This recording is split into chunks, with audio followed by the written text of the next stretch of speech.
এ লড়াই বাংলাদেশ এবং এপারের পশ্চিমবঙ্গের হিন্দুদের অস্তিত্ব রক্ষার লড়াই। অবিলম্বে যদি 2-3 সপ্তাহের মধ্যে কেউ ব্যবস্থা না নেয়, তাহলে চিন্ময় কৃষ্ণ প্রভু, যিনি আমরা সনাতনীরা বিভিন্নভাবে বিভক্ত ছিলাম, ব্রাহ্মণ, ক্ষত্রিয়, বৈশ্য, শূদ্র, কেউ বৈষ্ণব, কেউ আর্য সমাজ, কেউ রামকৃষ্ণ মিশন, কেউ ইস্কন, কেউ ভারত সেবাশ্রম, কেউ ঠাকুর অনুকূল চন্দ্র, কেউ বাবা লোকনাথ ব্রহ্মচারী।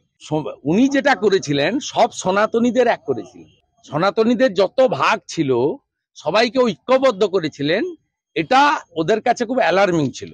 তাই উনাকে আটকে রেখে প্রায় 2 কোটি সনাতনী, তাদের উপর দমন পীড়ন, ধর্ম পরিবর্তন করতে বাধ্য করা, ভারতে চলে যেতে বাধ্য করা, এই কাজগুলো করে হিন্দুদের মুছে ফেলতে চায়।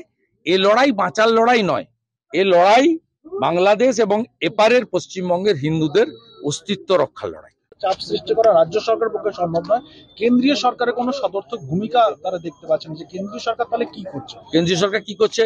কেন্দ্রীয় সরকার যথেষ্ট কম্পিটেন্ট। পার্লামেন্টে বলেছে, এক্সটার্নাল অ্যাফেয়ার্স মিনিস্ট্রি থেকে বলা হয়েছে, ভারতবর্ষের পররাষ্ট্র সচিব ঢাকার মাটিতে গিয়ে বলে এসেছে, ইনারা দয়া করে 600 কিলোমিটার বেড়া নেই জমিটা দিতে বলুন, আর পুলিশ আর বিএসএফ এর কোঅর্ডিনেশন বাড়াতে বলুন। 17টা চৌকির জন্য জমি চেয়েছে, দিতে বলুন।